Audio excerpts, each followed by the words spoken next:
SFI അക്കാര്യത്തിൽ അവരുടെ രാഷ്ട്രീയ ഉത്തരവാദിത്തം ഏറ്റവും മനോഹരമായി നിർവഹിക്കുന്നതിന്റെ കാഴ്ചയാണ് നമ്മൾ കാണുന്നത്. ഏതൊക്കെ നിലയ്ക്ക് അവരെ അപഹസിക്കാൻ ശ്രമിച്ചാലും, എങ്ങനെ കളിയാക്കാൻ ശ്രമിച്ചാലും, എന്തൊക്കെ അഡ്ജസ്റ്റ്മെന്റ് ആരോപണം ഉന്നയിക്കാൻ ശ്രമിച്ചാലും ഇപ്പൊ അവർ ഉയർത്തിപ്പിടിക്കുന്ന കോസ് കേരളത്തിന്റെ പൊതുതാൽപര്യത്തിന് വേണ്ടിയുള്ളതാണ്.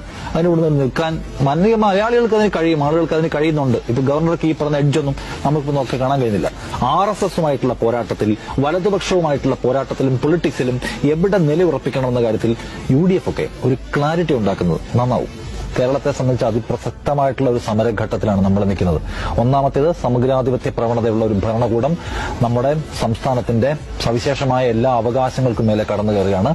രണ്ടാമത്തേത്, സംഘപരിവാറിന്റെ താല്പര്യമുള്ള RSSകാരെ നമ്മുടെ ഉന്നത വിദ്യാഭ്യാസ മേഖലയിൽ കുത്തി നിറയ്ക്കാനുള്ള ശ്രമം നടത്തുകയാണ്, അല്ലെങ്കിൽ കുത്തി നിറച്ചുകൊണ്ടിരിക്കുകയാണ്.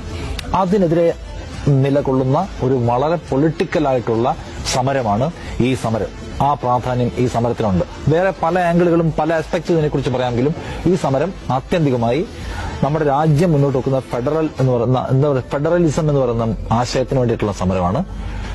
കാവ്യവൽക്കരണം എന്ന് പറയുന്ന ഏറ്റവും വിപത്കരമായിട്ടുള്ള പ്രോജക്റ്റിനെതിരായിട്ടുള്ള സമരമാണ്. ആ നിലയ്ക്ക് ഈ സമരത്തെ നേരത്തെ ചൂണ്ടിക്കാണിച്ച പോലെ എല്ലാ അർത്ഥത്തിലും പിന്തുണയ്ക്കേണ്ട സമരമാണെന്ന് നമുക്ക് പറയുന്നതിന് ഒരു തടസ്സവും ഇല്ല.